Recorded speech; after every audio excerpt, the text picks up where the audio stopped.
Hi, this is Jason Blanchard, Jason's Trucking Info, and we're going to do an interview video with a potential driver who's going through school, and he's going through a unique situation, and he's going to kind of tell you what he's doing and how he feels about everything going on. And this might help some of you guys, so he can kind of tell you what has happened so that you can try to avoid this issue, and maybe he has other advice for things that he has gone through here very recently. And so who knows what all he'll have to tell you, and we're gonna who knows what all he'll have to say. So give me a second and we'll be facing him and he can talk all about it and introduce himself. All right, guys, I'm here with Jihad, is that right? Yes, okay. It is. All right, and he's gonna tell you his background, like where he's from and how he's going about getting to truck driving and all that, and his experiences, and I'll just kind of let him tell his story, and I'll ask questions as I think of them. All right, how everybody doing out there? You know what I'm saying? My name is Jihad Khalid. I originated out of Blackville, Arkansas. I'm out of Blackville, Arkansas. My background was kind of questionable. I grew up, I'm 48 years old now. I'm 48 years young. But I'm 48, and I had a questionable background. Never had a driver's license in my life, a regular driver's license. And for a long time, honestly, man, I didn't see no need to actually get a driver's license, man. You can suspend my driver's license all you want to. You know, to suspend my engine, you know, to get me out that car. You know, you suspend my engine, you know, and then I can stop driving. So I've always driven cars, and I couldn't afford to get pulled over by the police, so I drove by the laws. And by doing that for so many years, it made me a safe driver, because I'm not gonna speed, you know, I'm not gonna make illegal lane changes, and it made my driving record almost immaculate. Okay, then you know, I got older, and my kids started asking for things that exceeded the price of a bicycle. Now they wanted down payments to cars. They wanted what is that? The deposit for a one-bedroom apartment, so forth and so on. And these things was you know, it was causing me to break laws to try to facilitate my family. There's truck drivers in my family, and I was running from that for years. So I just decided, I said, man, you know, it's about time. You know what I'm saying? It's about time. So I decided, I said, man, I'm just gonna go ahead and I'm gonna go, you know, go down the road and get my CDL license. First thing I had to do was I had to pay off my reinstatement fees. You know, my reinstatement fees was a lot, in the thousands. So I paid like, you know, a lot of people, man, they look at the overall price of that and like, oh, I can't pay that, I can't pay that. So I paid 25 here. I paid 75 here. It took me 2 years. I paid 100 here. I paid what I could, you know, to get that fee constantly lower and lower and lower until I paid it all the way off. My driver's license was suspended indefinitely, despite the fact that I never owned one. So now the indefinite part of the suspended driver's license came off, which allowed me to go and finally take my driver's test at the age of 47. I went and took my driver's test, passed all of it because I already knew how to drive. I already knew what the rules were.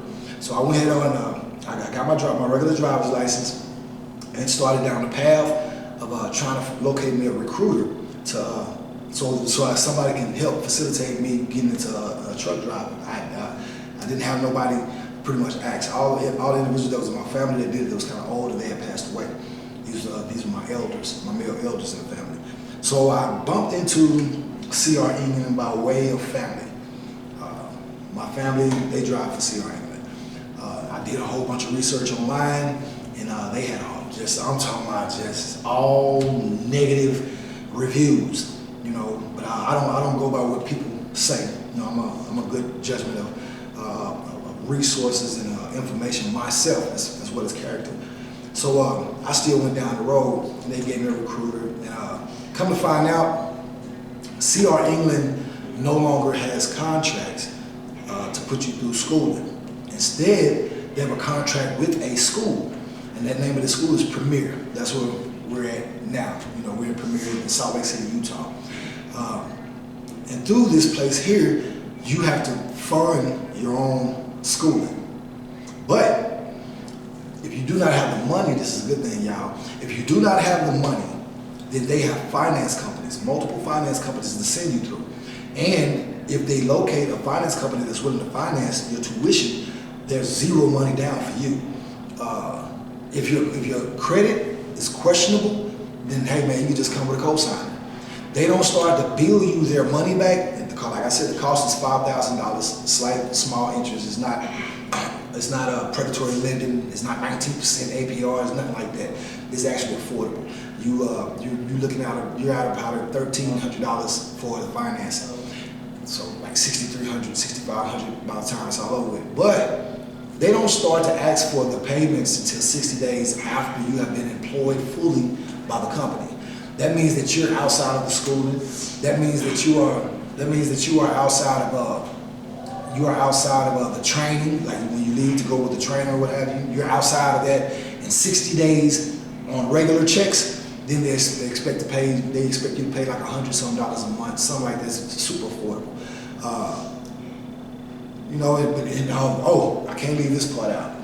By doing it this way, which is the way that I was forced to do it, I didn't know it came with such benefits. But doing it this way, I have my own CDL license. I own my own CDL license. I don't have to sign on for a year of being paid 36 cents per mile. I don't have to do that. I actually start out anywhere between $38 per hour to tops out at like $41 per hour, depending on which company, you know what I'm saying, which company is allowing us to haul that load. You got any questions? I'm just hearing you out and hearing what you got to say. And then we'll get to like your situation, what happened to you guys. Yeah. Okay, I want to touch on that because I was extremely mad for the past 48 hours. I've been here probably 4 or 5 days. The course is fairly simple. It's the fastest school in the country. Here you only train for your skills test 10 days. That's not including the weekend, so it comes out to be roughly 14 to 15 days that you would actually be here. There's no place else in the country that the school is going to have you with a CDL license or teamed up with a trainer that fast. C.R. England and Premier School for Trucking here in Salt Lake City, Utah, they do have that. That was a blessing to me. I didn't aim at it, but that was a blessing to me. And but me not knowing anything about how to get into school, I just knew my uncle had drove trucks my whole life.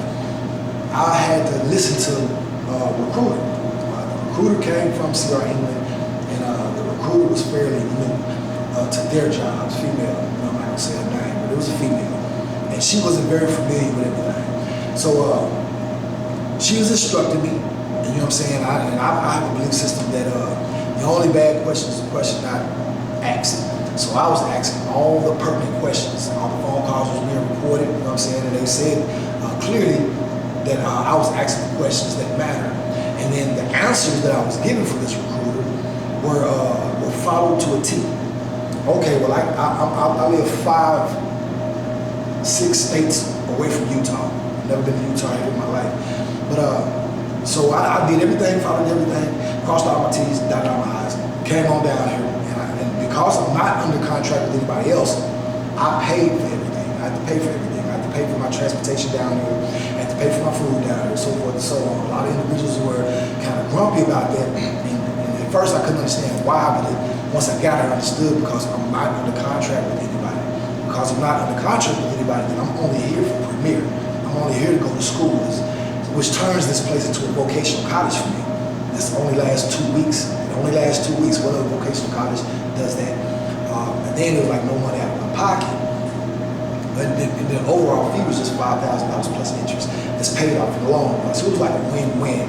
Once I graduated, I could go down the list of companies that would accept me through Premier. So anyway, 2 days into the class, 5, 6 states away from home, I was called to the office. And they told me that I didn't have my permit. I know that's not right. You know, I gave them every document that was asked. One document that was really asked for was the permit. So I gave them the permit. But the permit that I thought was a permit was not a permit at all. It was the document that was handed to you from the state police office that's supposed to be delivered by me to the DMV, Department of Motor Vehicle, whatever they call that office in your state. Different states got different names. It's driver control in Texas. This is a different name in Texas. So we going back and forth about that, and they were like, since that's not the form, the proper document that's required, that I would have to go get it. So when I heard that, I'm like, go get it. Like, it was stated as though I live around the corner on the other side of town, which I don't. I live on the other side of the country. It's a different time zone and everything. I don't know nobody in this state. I only came down here with the money to get here because I was supposed to leave here driving. That's what was told to me from the recruiter. That was fairly new. So we tried everything. Me and my family, we tried everything. And the DMV in my home state wouldn't budge. In order for them to secure that document, I have to personally be there to physically take a picture myself. So I don't want to lose my class because everything's fast paced here. Everything is fast paced here, man. Like on the 4th day of school here, you're driving to work. You know, and that's the honest to God truth. I'm talking in traffic, the interstate, through stoplights, with real drivers, cars, you gotta maneuver through them, all that. That's on the 4th day of school here. They get straight to driving, you know. Anyway, so it came down to this. In order for me not to miss my class date of graduating, I have to catch a plane back home. As soon as I get there, take the picture, go right back to the airport, and fly right back. And if God is good, I would only miss 2 days of class. And my head instructor here at Premier said that wouldn't be no problem. You know, they'll give me a personal instructor just to help me make up those 2 days. And whatever it was that my class did in 2 days, I kind of like got like one day to like catch up with everybody, which is cool. I'm a fairly good learner. And this is applied knowledge at this place. You're gonna go over a couple of little books or whatever, but they mostly be on applied knowledge. You're gonna be actually applying what you're learning hands-on, which is why it makes it so fast. All right, that round trip ticket came out to be close to $1,000. So I was outraged about that. He was there, you know. I was irate. You know, I was mad. You know, the tone of my voice was through the roof. You know, so forth and so on. Yeah, you were in here being loud. Yeah. I heard you walk by and just being like, oh, yeah, I was he's in the middle of something there. That was a lot of money. One student, and I like the students here. It's like we're like a dysfunctional family up here. Honestly, you know, everybody trying to help everybody. It's very professional. You got females and you have males. You have people that identify certain other things. You know what I'm saying? Like everybody gets the human respect that's deserved. You know, it's otherwise you know reporting thing. But they're very big on respect here. Yeah, very big on respect. They don't want anybody disrespecting anybody or staff disrespecting the students or otherwise. Yeah. That and anything that makes you inebriated. Drug usage, alcohol usage, anything like that, which I understand that because who wants an inebriated truck driver on the road? Yeah, there's a guy in my room who tested dirty, and he came out here thinking he was clean for 30 days, and he peed dirty for pot, and said it's legal back where he's from in Arizona or something, and all that. So he's going through some stuff. That guy with the gray hair, the skinny dude, yeah, been doing nothing but complaining, but. Man, instead of being grateful, I'm more grateful than anything. I fought for 2 years to get here. Yeah, so. So what happened was, CR England had called me and they talked to me and they apologized for the misinformation. They showed accountability. They said that they owned up to it. It was kind of their fault. Only thing was, the way that I got into this school means that I'm not employed by them, which don't make them financially liable for what happened with me. So, but they want to help me. They still wanted to help me, and they said the solution that they came up with at first, I didn't like it. You know what I'm saying? But it kind of makes sense. You know, rules are rules, and the opposite of order is disorder. Who wants to live in something chaotic? So they said that a lot of people come onto their company and they defect. You know, they go somewhere else, they quit, so forth and so on, or get disgruntled. Not just their company, but a lot of other companies, even companies that don't deal with trucking. Even McDonald's does that. So they don't want to be, you know, taken advantage of the same way that I don't want to be taken advantage of. So they said if I agreed to come on with CR England as an over-the-road driver, which I was going to do anyway. That was the whole reason for I'm coming up here. But if I agree to do that, I wouldn't be under contract to take the financial responsibility and risk off of them. I pay myself for the plane ticket there and back, where it's like it don't look like I'm doing anything other than what I was supposed to do to be here in the first place. So I'm just going down there one day, coming back the next day. Excuse me. And I go ahead and sign the paper and say I agree to work CR England, then they'll fully reimburse me my money. You know what I'm saying? They said by doing that up underneath our policy, because you followed us all the way into the school, you know what I'm saying, that makes us financially responsible for your mishap, and we have no problem paying that airfare whatsoever. So I told them, yeah, that's absolutely no problem. One thing I wanted to say before we got into that was about when I was in here being irate. You know, because everybody in here, we don't know each other. We all just got here. Everybody. You don't stay long. You know, so the class turns over fast. But the guy was like, one guy was on the side, he was a student as well, and he was like, I think he heard my spiel or whatever. He was like, man, I agree with you, man. You know, my heart goes out to you. But hey, listen, check this out. Hey, man, your tone and the way that you're acting, because I know you're upset, you might want to kind of watch that, because up here, even though Premier knows it's not their fault, even though CR England knows it's not their fault, it's the recruiter's fault, but it's their job to see if you are an irate driver, because this is a driving school. You know what I'm saying? So when you talk to them, don't talk to them and put them off simply because you're upset, because you're still in school. You're still in school. And as soon as he said it, you know, it rung a bell, man. I told him, I said, you're right. You're right. And I appreciate you. You know, I appreciate that, because you're right. Because, you know, they're looking at everything, the way that you talk to people, because we're going to talk to individuals in companies. When we put up to that bay door, we don't know those people.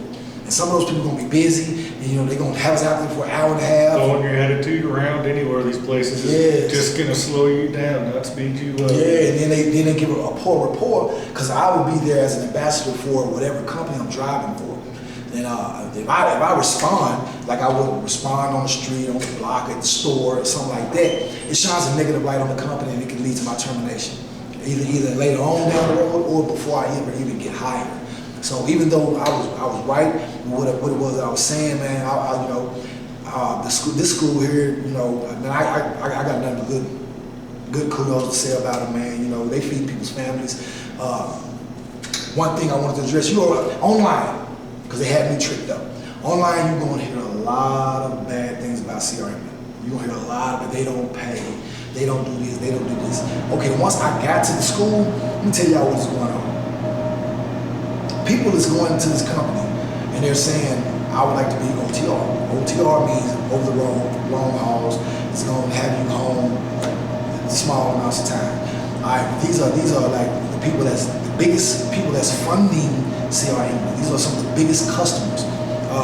So they kind of like cater to that customer more than they cater to the driver. But the driver gets financially compensated. They are the ones that get those runs. If you can move around. And sometimes those, like I was telling him, sometimes those days off don't land you at home. But you're off. You're off for 6 days, but you're 14 states away. You know what I'm saying? But you're off. And a lot of people have problems with that. All right, well, the loads that they have to give these type of people to make sure that they're around their house to be able to go back home, they may not be consistent loads. And when you come in saying that you want to be over the road, and then you get homesick, which you think over the road means over the road we're gone. People don't realize how much they miss home until they've been gone for 8 months. So now situations, everybody's situation is different. People want to go home, something that happened at home, so forth and so on. So they'll accommodate you, but in order to accommodate you, there's a shadow attached to it. Your check has to take a hit, because those type of loads that they have to give you to get you home don't pay as much as those big, long, over-the-road hauls with these big customers, such as Anheuser-Busch. You know what I'm saying? Especially Anheuser-Busch going into the summer. You know what I'm saying? This is one of the busiest seasons. This is the summertime. Everybody's outside in the country, so there's going to be a lot of that product being sold. So they need a lot of drivers, but those drivers are going to be gone. All right, well, these drivers get anywhere between $1,600 to $2,000 per week, which by the time you get home, man, you have $7,000. By the time you make it back home, if you make it back home at that time. But to give you those other kind of loads, they may have you at $1,000 a week, $1,200 a week, and they're attributing that pay to the company when they are the ones that subconsciously requested that pay when they requested to always go home. You know what I'm saying? So I just wanted to address that. That's what's explaining a lot of the discrepancies about C.R. English pay. Go ahead.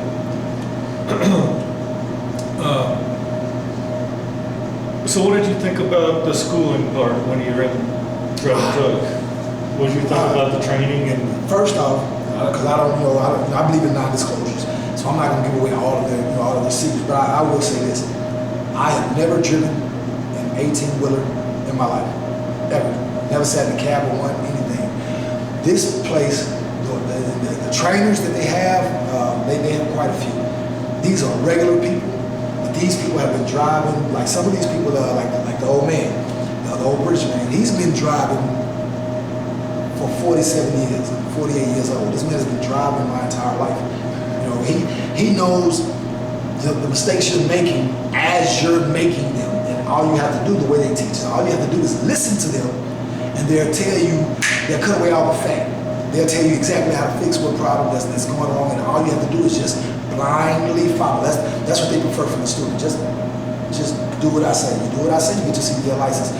You come with the good attitude or whatever, you get your license. They're not snappy, and you hear a lot of locker room banter. You know what I'm saying? But the females is with it too. Yeah. That cab is big when you're just used to a car. Yeah. One thing I experienced when I first got back out of a semi, when I'd been nothing but in a semi for 3 months after coming out here, or however long I was, about 3 months, getting into my own pickup. The pickup's got the biggest cab. I had a regular Silverado pickup, and I got into there, and that cab of my pickup felt like I was all the way up against the steering wheel and all the way up against the windshield. Even though I was even like this, but semi truck is a lot bigger cab space, and until you get driving and get used to getting in and out of your car in that truck, you can experience that where it feels like you're in this gargantuous thing. But after a while, it shrinks on you, and after a while, the country shrinks on you, where you become familiar with places. And the interstates become like streets. Some of these truck stops and landmarks become like corner stores. Had you been into a truck before you came here? No. Never set foot in a truck? Second day I was driving one. What was your personal impression once you...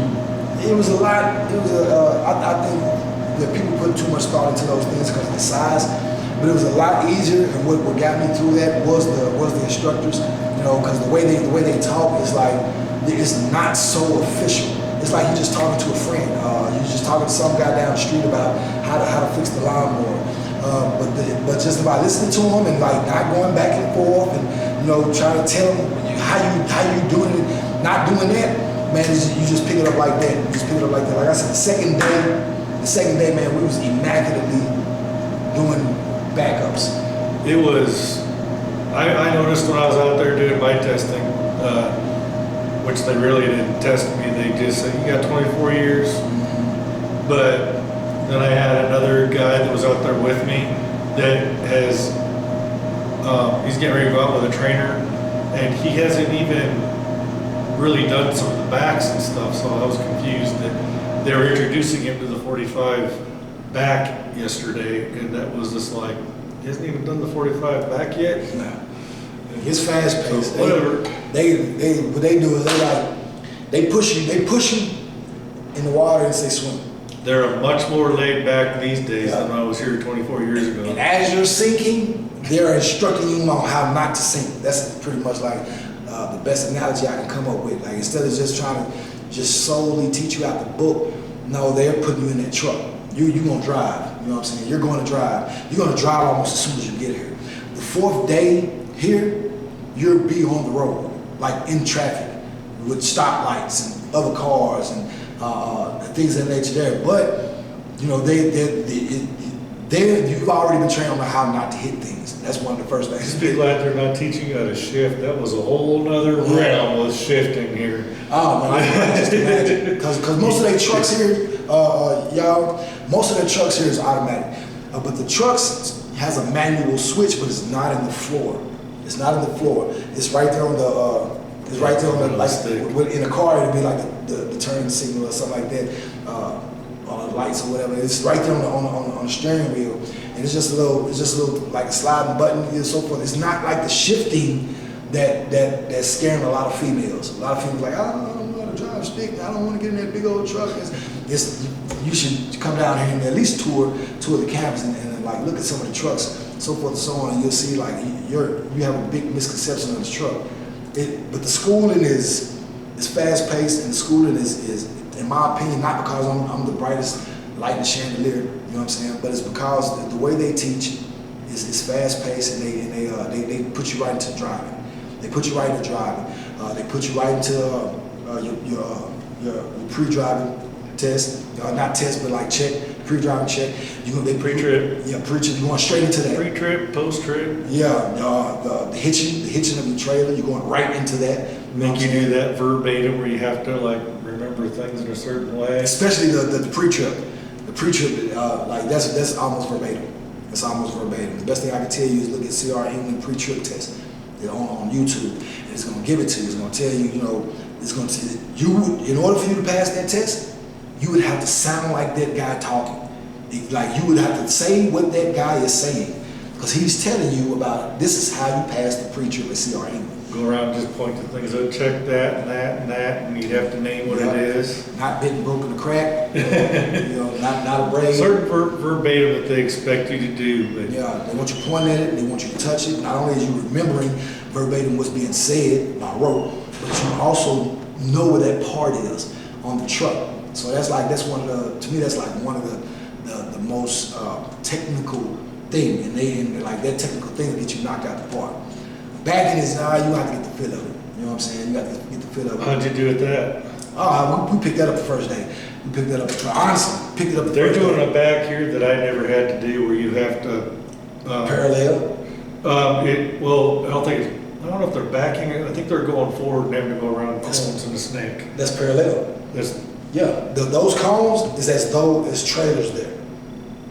You know what I'm saying? And you would have to. You're going in a straight line. You're kind of going in a straight line, but there's cones down the middle, and they're walking the trailer. And what you do is you go down. You know what I'm saying? You come out of where the bays would be. You come out. You know what I'm saying? That way you clear the tractor. That way you can go ahead and get into traffic.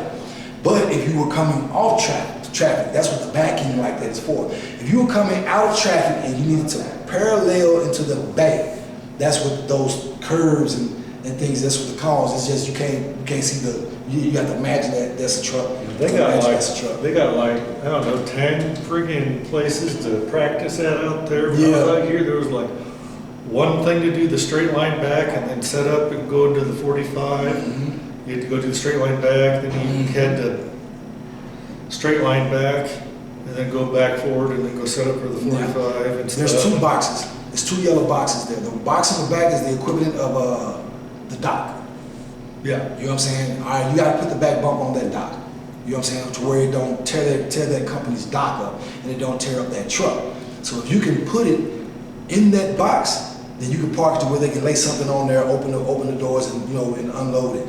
All right. Also, the front there's another box.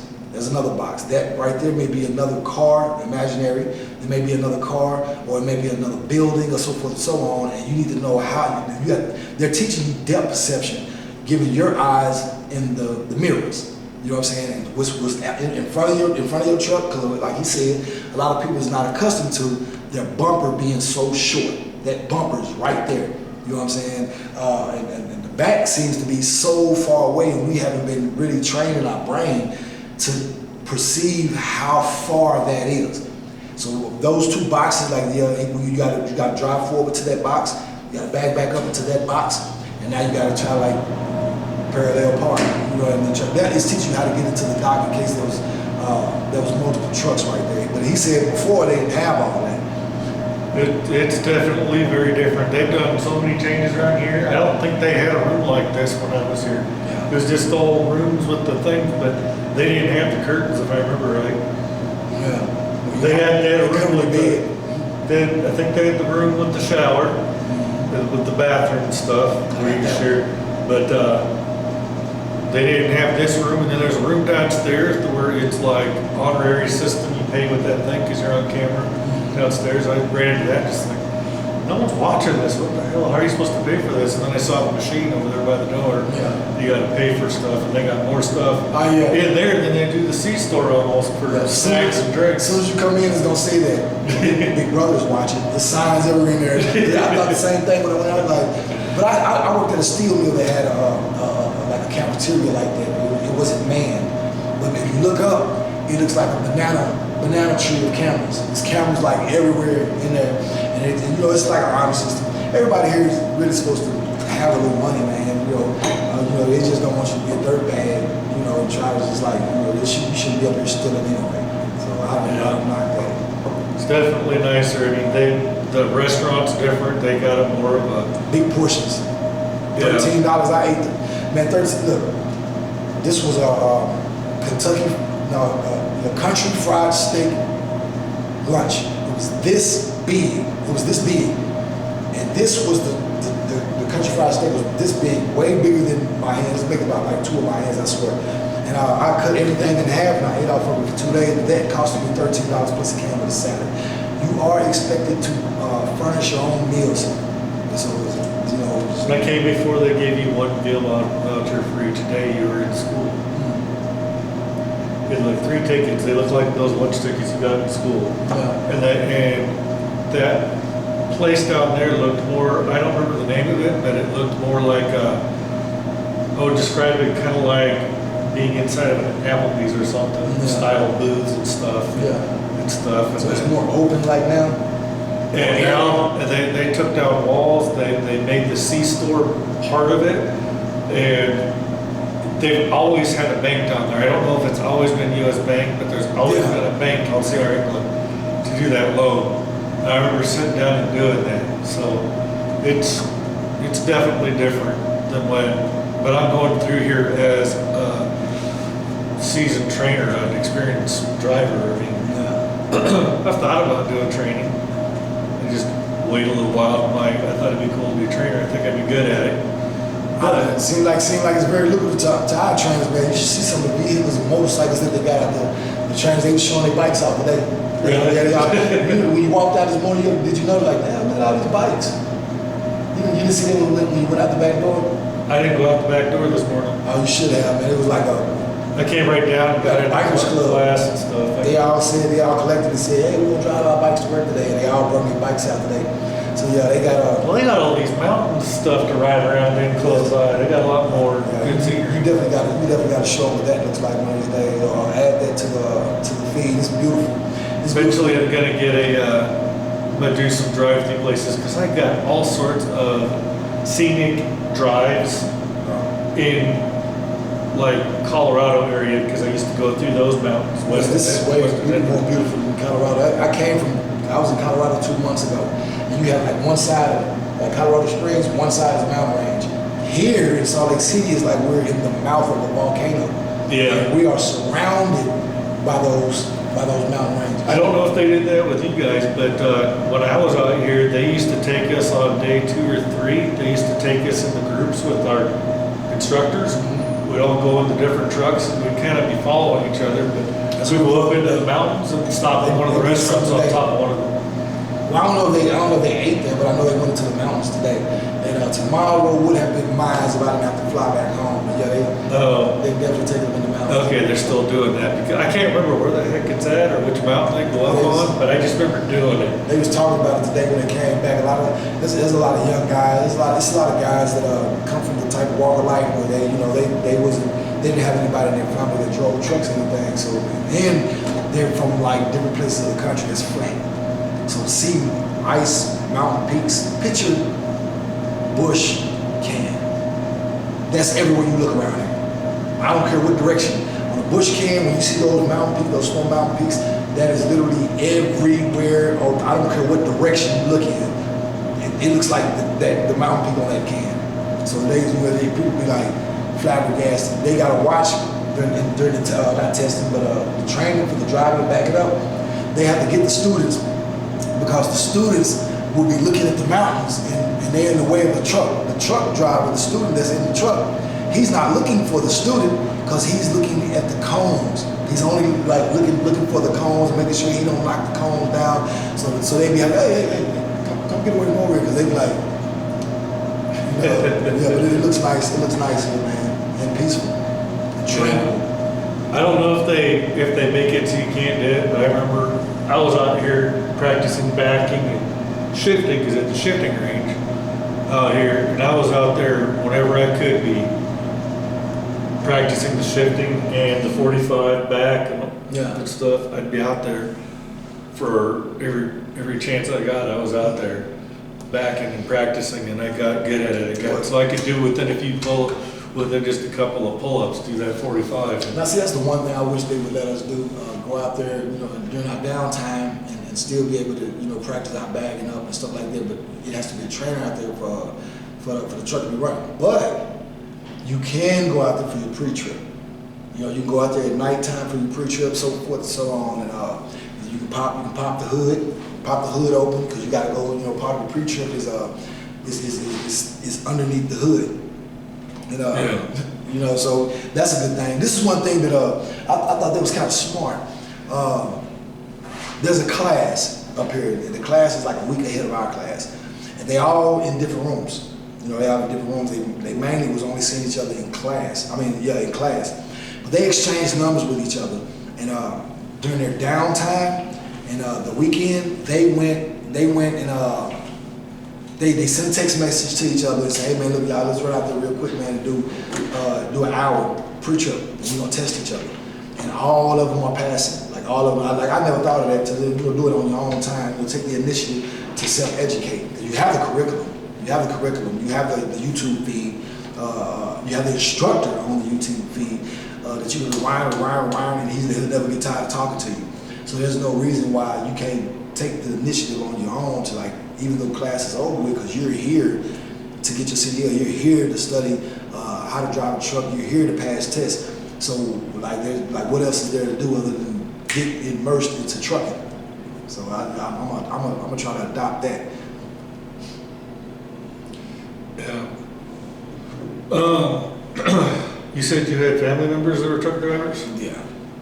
And you never got did you ever go even stand outside their trucks, or they just saw them when you were at home? Yeah, we seen them when they came home. Sometimes my uncles, which was my mom's brothers, they'd come by, pick her up to ride, whatever. But I didn't go playing the trucks. What did they think when you told them you were coming out here and doing this? No, they're not. They're not living no more. Oh, okay. They're deceased, which is another reason why I went ahead on and chose trucking, because it kind of runs through our family. And I'm of the age to where, I think that generations underneath me, they need to know that there was a thing in our family that we were doing that was extremely lucrative and took care of a lot of us in our family, that didn't include going to jail, selling drugs, robbing or hurting people, victimizing anybody. And so if there's individuals in our family that kind of don't take up the torch, and take it on, then I think that our family, wherever our uncles had took it, I think it would kind of curve in the wrong direction. So I was like, like I said at the beginning, man, I was fighting trucking for a long time. So I just felt like, man, maybe it's the time. I've tried everything else, and it's I've tried everything else. As far as like trying to make this type of money, and those things come with very bad consequences. So I don't advise those things, especially not to my loved ones. So if I can't tell you what to do, or advise you what to do, then just watch me do it myself, and I just lead by example. Yeah. True that. So, are you planning on learning how to chain up and all that stuff? If you get the opportunity, because I went through CR England, I went through CRST, I had to go haul mail for Ellen Richie before I got taught how to chain, and I got taught how to chain wrong. As far as the law goes, I had a co-driver that taught me to chain up there in the Denver Mountains. It's the only place I've ever chained up.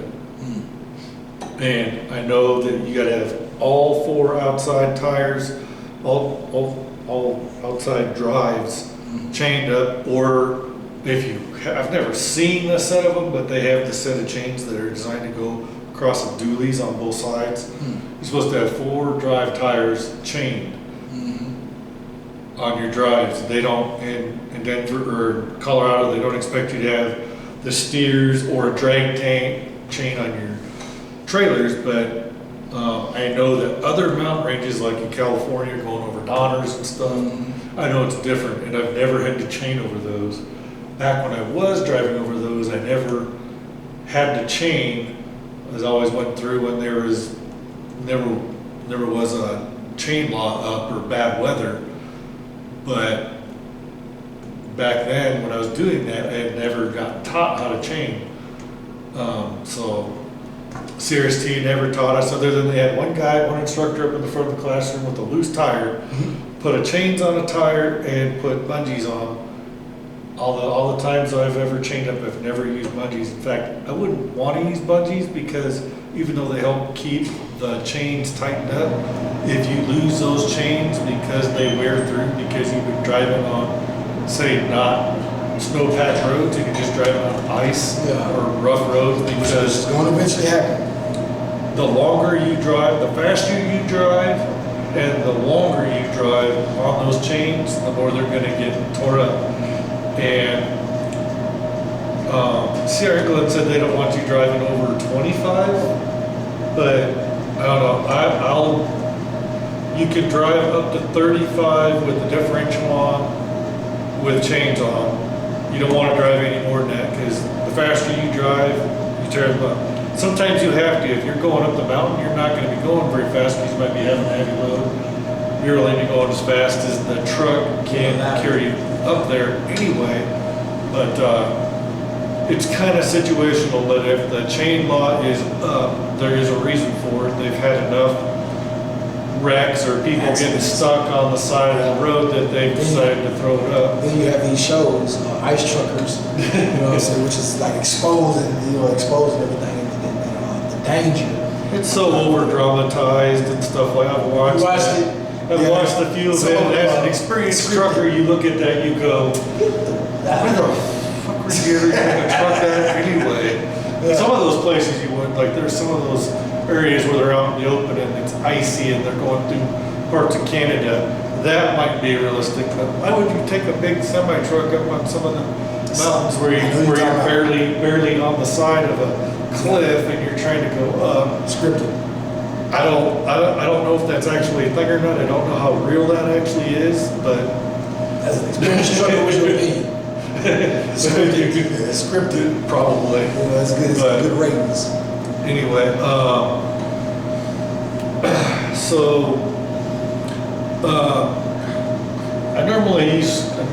I'm used to asking questions to experienced drivers and not someone who's just coming into it. Yeah. So I'm trying to think of a good question for you as far as something we haven't already covered, because I knew you were very talkative and talked about a lot, so just let you talk, because I figured you were going to cover everything. We kind of did, I think. A lot of stuff, but is there anything you think I should have asked you that I didn't?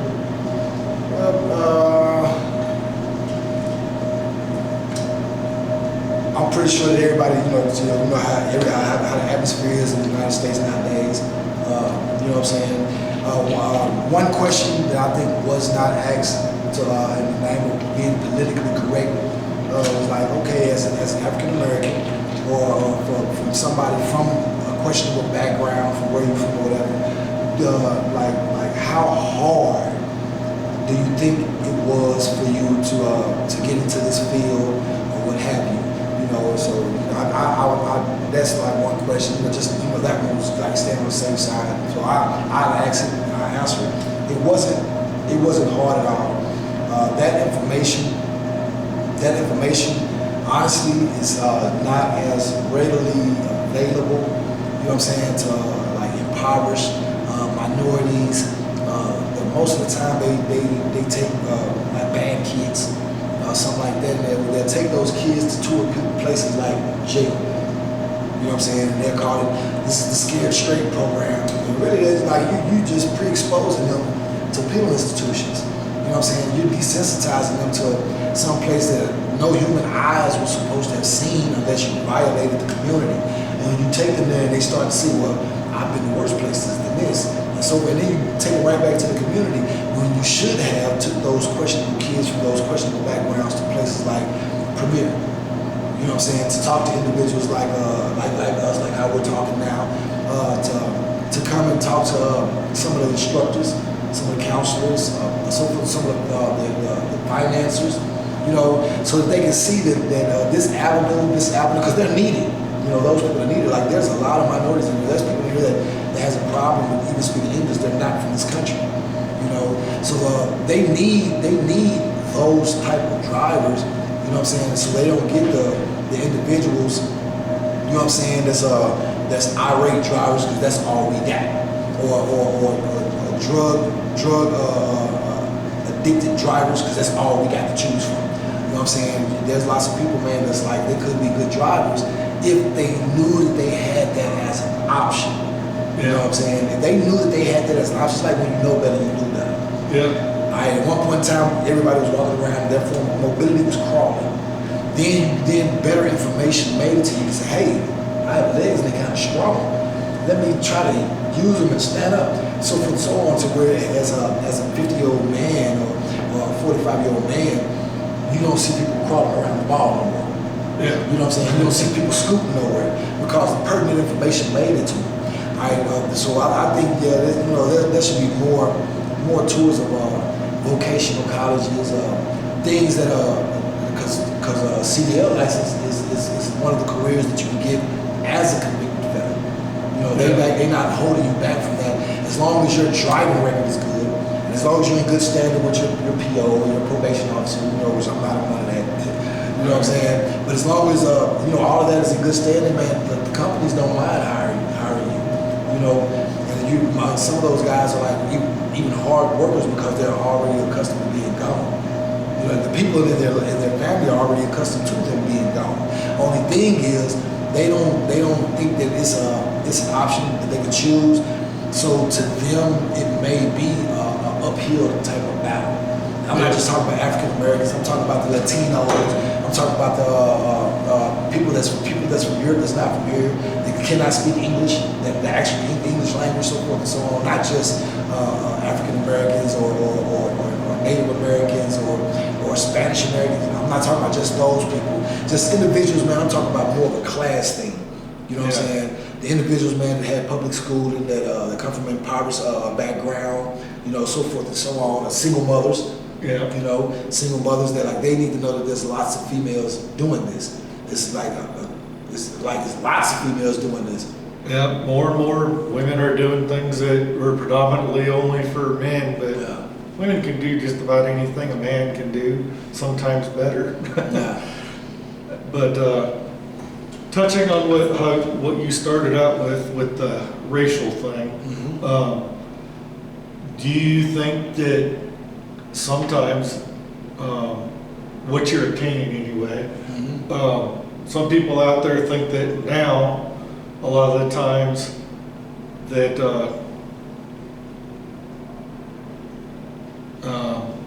how do I want to phrase this, that black people or African Americans or whatever you prefer to be called sometimes are now getting pushed ahead of even white people because they're afraid of the racial thing coming up legally. Honestly, I think they honestly, you know, I'm very pro-black. You know what I'm saying? But I'm also right is right, wrong is wrong type of guy. And I understand exactly what you're saying. They, you know, some people like, I told her because I've said that to myself, like, man, they just did that. You know what I'm saying? Man, some people say things that even I can't agree with, and I have to clean that up to my kids. And be like, hey, you know what he said, blah, blah, blah, man, like that ain't, you know, you don't just side with that just because, you know, his skin complexion, whatever. You have bad people in every gender. You have bad people in every nationality, so forth and so on. But yes, it's definitely happened. Some things that I've seen You know, some black people like cover, like go have a call to arms for. It was like, you know what I'm saying, man, get over it, man. That's a comedian. You know what I'm saying? That's a comedian, or that's an actor, and his job is to play a role, and like that's doing too much. And they got it to the point to where, like, you know what I'm saying, like comedians can't tell their jokes like they did 30 years ago.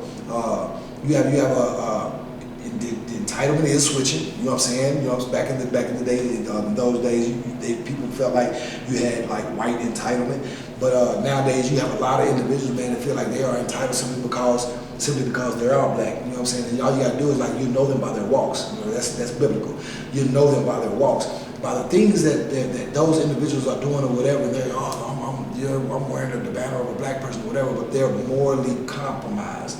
They're not ethically sound, so it's like you shouldn't be the one to, you know what I'm saying? I think that they should just give certain things to individuals, man, whose merits warrants it.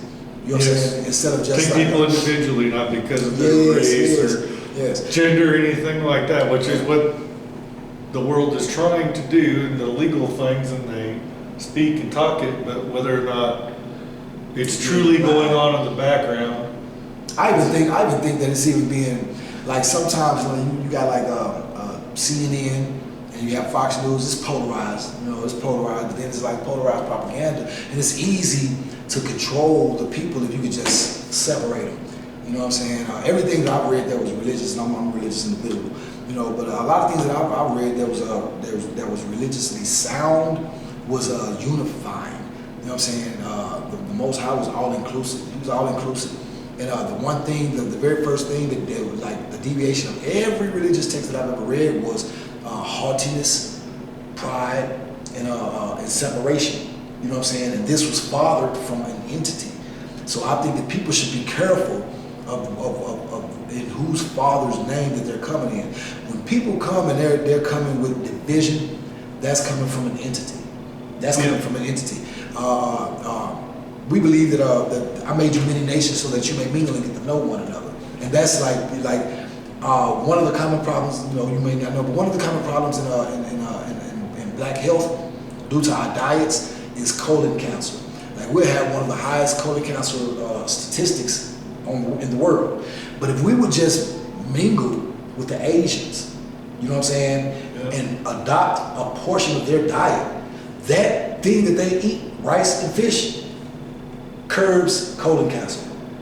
You see how just mingling saves lives. Just by mingling so that you may get to know one another, it curbs that thing that's plaguing your whole race. That goes on the whole thing of eating a variety of diet. Don't just stick to one thing, and stay away from processed foods as much as possible, or eat whole foods or eat. But you may have my solution. You may have the solution for my entire family. How would I know that if I don't mingle with you? That's another good thing that I like. That they definitely should know that I'm not just touting CR England. This is where I'm at. You know what I'm saying? This is like what I'm subjected to. But like that's not going on up here. I've seen so many different. I thought that was a black person. It's not just a regular black person. That's a Somalian. I thought that was just a regular white person. That's not. That's a Canadian. You know what I'm saying? Some people that sounded probably like they're Hispanic, but they might not be Hispanic. They might be from somewhere else. There's no difference here. There's no difference here. The people that you think should know how to drive that truck don't. You know what I'm saying? You know what? I thought it was funny. Both times I went through a truck driving school, which I've been to truck driving school twice. It's all the people that you expect to make it. Often don't. That's who and the people that having today. But the people that you think, like, something always happens. Like we had this when I was here in school. There was all these different people. There was a very beautiful young lady that was here, and I think she wound up leaving right before the last day of class or something. They were like, "Why are you leaving?" And then there was this old black guy that looked like he could barely see. He was old. He was like in his 60s, and he was out there. And he passed everything and made it. And he was struggling in class. And then there was other people, you know. It's just like I was out there doing pretty good after a few days. I was out there so much I mastered all the stuff. The one that's shocking everybody out there now that's in school is this 19-year-old blonde female that's here in school, and she's running circles around our whole entire There's the one with class. the ball cap and stuff. Yeah. I was just wondering if that was one of the staff here because No, she's definitely a student. She has thick skin. You know, she's from the locker room. She used to work as a diesel mechanic. Coming up, and she lost her job and went to try to go and apply to another mechanic shop, and they were like, "Oh no, you're going to be an insurance liability. You don't know what you're doing." You know what I'm saying? So she was like, "Well, you know, damn, man, the hell with y'all. I just go get my CDLs and you can fix my truck." And that's how she came up here. when I was at CRST, we had all these guys. It was a mix of like refresher students like me that were coming back there in 2012, and we had a small group of young guys that were all like in their late 20s, early 30s, whatever, all experienced drivers that were out, and they put us in trucks at night, and we do mainly stuff at night. 3 of those guys had a problem and wound up getting sent home for stupid stuff. And, you know, you just never know what the truth is, because whenever something happens, you always wonder, was it the recruiter or was it 3 sides to the story. Because their side, and the truth. yeah, and it's just like you hear all these people, and I always say, usually, you know, I'm pretty sure that what you said is the truth. I mean, I have no reason to not believe you. But like in some of these cases, a lot of the times it's the students coming out to the place. They didn't tell the recruiter everything, or they're left out, or the recruiter told one of the guys that something they had on their record wouldn't be a big deal. They came all the way out to Cedar Rapids, Iowa to go to CRST, and all of a sudden they make you go through school and everything. I don't know why. It's like every company does this. They wait until the last day. He was telling me to calm down. I was like, man, I see that every time. They just get up into it. It's like the last day of orientation, they run everybody's record like in full. They do like a soft check on you before you come out. And it's like a soft check doesn't bring up everything. And then last day of orientation, before everything, they run everybody's full background check, a hard check, deep check. And then all this stuff starts coming out of the woodwork of everybody's background. And these guys came up, one of them had a record that wasn't old enough, and he got to go home. And this other guy, I mean, just stuff that starts popping up that day. It's just like, why do you guys wait till the last day of orientation? Why do you make them go through all the schooling and all this crap before you run all that stuff hard? And then I've seen that almost everywhere I've gone. I haven't seen that this time around, but I'm just, it's like first day of orientation as an experienced driver. And everything I ever have to worry about, I think, is old enough I don't have to worry about. But it's just always, I've just seen it repeatedly at different companies where things just creep up at the last minute. They run all those checks at the last day right before they're going to put you out on a truck or put you out with a trainer. It's just like, why don't you guys do that before you made them go through a week or whatever? Oh, must be emotional. Yeah, I'm gonna have to go to because it's been about like an hour. Yeah, so whatever. The light on the child. The light turned off on us. All right, so is there anything we think we haven't covered? No, I think it's kind of. It's just an interview about what was going on with you, basically. It wasn't a typical interview because you're not an experienced driver as yet. And what are your last thoughts about how you feel about? I think you basically already said it, but what are your last thoughts about how things are going and how you feel things are going to go in the future and what your fears? The one thing, I'm not scared at all. My adventure threshold is the roof. You know what I'm saying? My fear threshold is, you know what I'm saying? It takes a lot. You know? So I think I'm a good driver. I look at more of an adventurous than I'm feeling the fear. But I think that they should definitely offer a class up here that deals with the business of driving. Because that way you're also potentially training owner operators instead of. They might have that if you decide to go lease purchase or owner operator or something. Usually every one of these companies has a lease purchase program. It's like the biggest thing in trucking. They always push it. And the problem with lease purchases, it works out for some people, but you're basically paying the company's truck payments on that truck until you pay it off. And if anything happens, and either you're not business minded, and if you're not disciplined enough to hold money back and have that maintenance program, they usually set that up for you, but I've always been fearful to try it. But if I ever did it, the best place I've ever heard, like on YouTube, is Prime. I've heard a lot of people having success on Prime doing that. There's a guy, I can't remember his name of his channel anymore, I think he changed it. But he bought a truck from Prime, and for the first year or so. Oh, okay. I'll just wrap this up. But he basically went through the lease purchase program. He first year he was dicking around and spending all his money, and then he got smart, paid off his truck, and now he's got his own fleet. I don't know what he's doing with himself now because it's Sound investment. Sound investment. All right, bye y'all. He needs to get going, and this is the end. We pretty much did the video, so appreciate you. No problem. It was nice talking to y'all, man. You know, remember this, y'all, before anybody go, man. Each one teach one, man, and we're going forever. You know what I'm saying? Do not be one of the individuals where if I tell you, I gotta kill you. You know what I'm saying? It's stagnating. Do not practice separation, man. You know what I'm saying? Because you don't know how much of a blessing that you'll be to the next person, and vice versa. You know, so that's pretty much all I got to say. All right, man. Appreciate this. All right, thanks for coming by. Hit that subscribe button if you're not subscribed. Hit a like. And if you have any questions for me or this dude, Jihad.